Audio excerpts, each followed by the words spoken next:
Marineland of the Pacific was a public oceanarium that opened in 1954 and closed in 1987. See Orky, the killer whale. That was me 9 years ago. I've really changed a lot since then, and so has Marineland. They have exciting new shows, including the spectacular high divers. Orky is the world's biggest entertainer. Marineland now has one of the largest and most fascinating exhibits of sea creatures. And Marineland has created the Baja Reef, where you swim with exotic fish past coral and plants. If you haven't been to Marineland lately, come down and share it with us.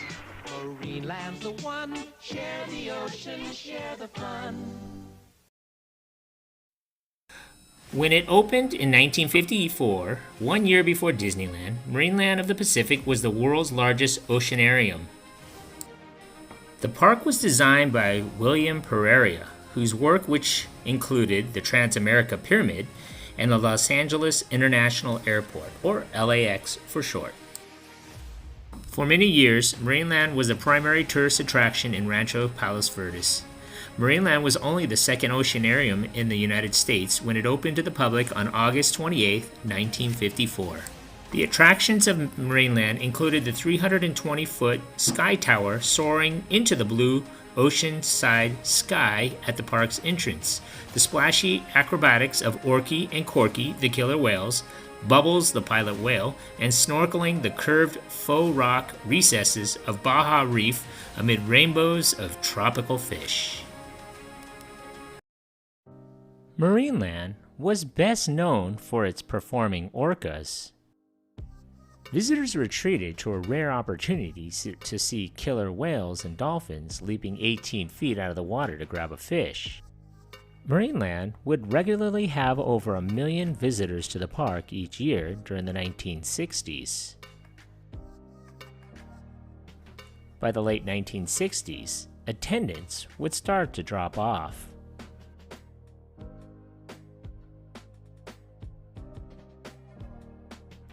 Marineland would also be famous for its Baja Reef concept, a first-of-its-kind swim-through aquarium featuring many brightly colored fish. Visitors could enter the winding aquarium wearing a swim mask and a snorkel and swim with the fish and the sharks. Marineland also contained research and educational facilities in addition to its unique entertainment structures.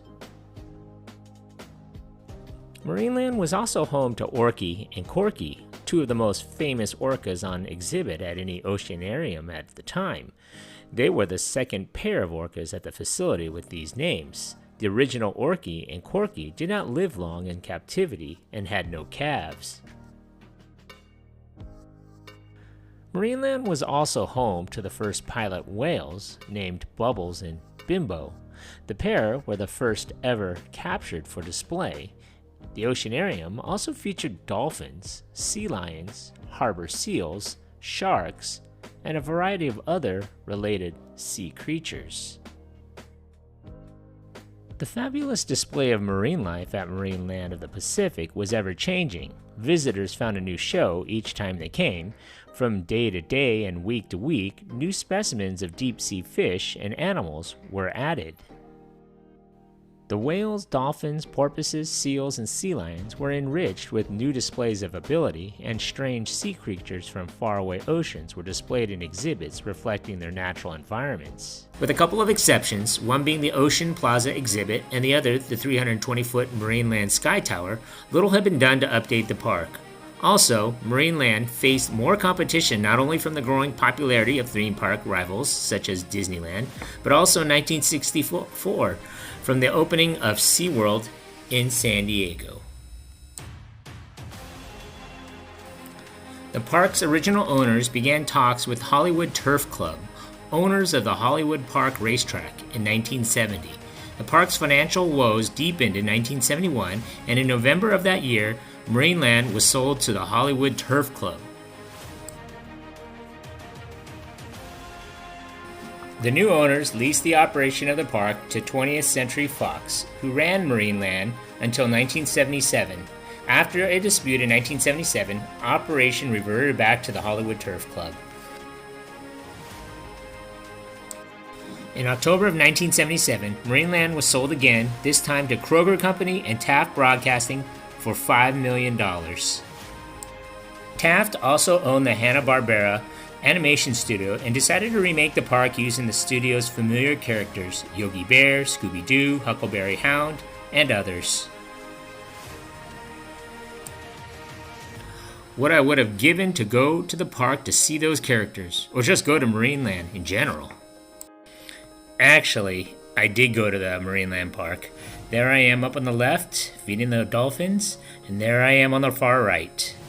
Closed on October 31st, 1977 for remodeling, and many employees were laid off. It reopened on May 27th, 1978 as Hanna-Barbera's Marineland. In addition to the various cartoon-themed renovations, the refurbishments included the Marine Animal Care Center, whose mission was to treat the wounded marine animals. The park had been doing just that since its inception, but the center established a special facility for sea animal care. Taft did invest a considerable sum in Marineland, adding participatory attractions such as Family Adventure Swim, followed by Baja Reef, where swimmers could swim and snorkel through a custom-built aquarium. Attendance began rising back towards the 1 million mark, after dipping as low as 700,000 during its lean years.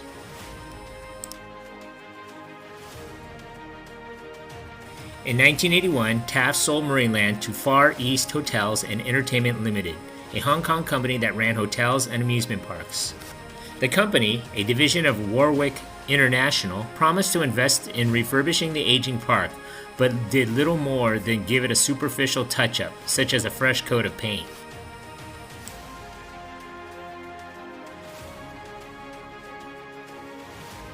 But the true corporate villain of this piece didn't emerge until 1986, when book publisher Harcourt Brace Jovanovich entered the Marineland story. HBJ owned the SeaWorld theme parks, including the one in San Diego.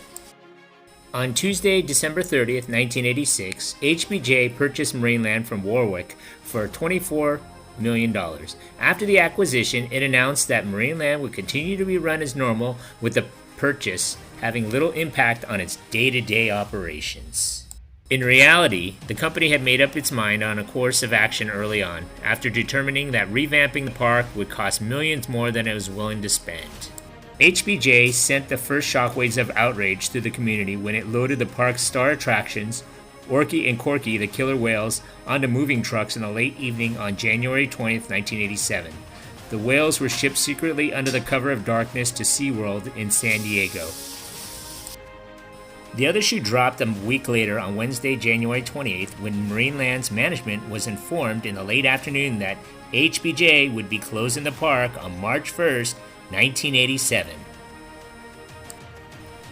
HBJ's only comment was a press release stating that 2 killer whales at Marineland were in danger, and the park's marine biologists thought the animals should be removed. Statements disputed by some park employees. Employees saddened by the closure soldiered on toward the deadline, only to have HBJ drop yet another shoe on Wednesday, February 11th. The park would close for good the next day. HBJ blamed bomb threats for the early closure, but the community was not convinced. Dozens of protesters showed up outside the park on February 12, 1987, to voice their disapproval over the park's closure and, more realistically, HBJ's handling of the situation. Shortly after the park's closure, HBJ, stung by criticism and bad publicity, announced plans to unload the property. On March 5, 1987, the iconic pilot whale and dolphin statues began to be removed from Marineland's entrance sign. HBJ announced that it had sold the Marineland property to Arizona developer James Monahan on May 14, 1987 for $24.5 million. Demolition of the main structures that house the sharks, whales, and aquarium exhibit began on Thursday, February 11, 1988, and was mostly completed by February 16th. For the next 2 decades, remnants of Marineland remained. The Sky Tower stood guard over abandoned buildings until its dismantling in late June 1995. It had been damaged by vandals and deemed to be a hazard for low-flying aircraft in the area. In June 2003, Rancho's Palos Verdes approved a planned $200 million resort for the Long Point land where Marineland once stood, 6 years after the plan first was proposed.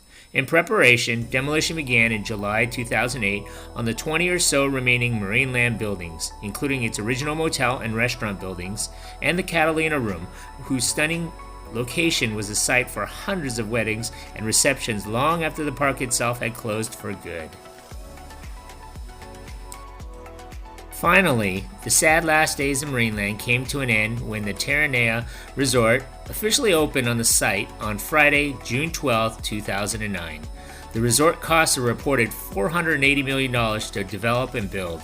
Rancho Palos Verdes residents ultimately seemed pleased with the end result.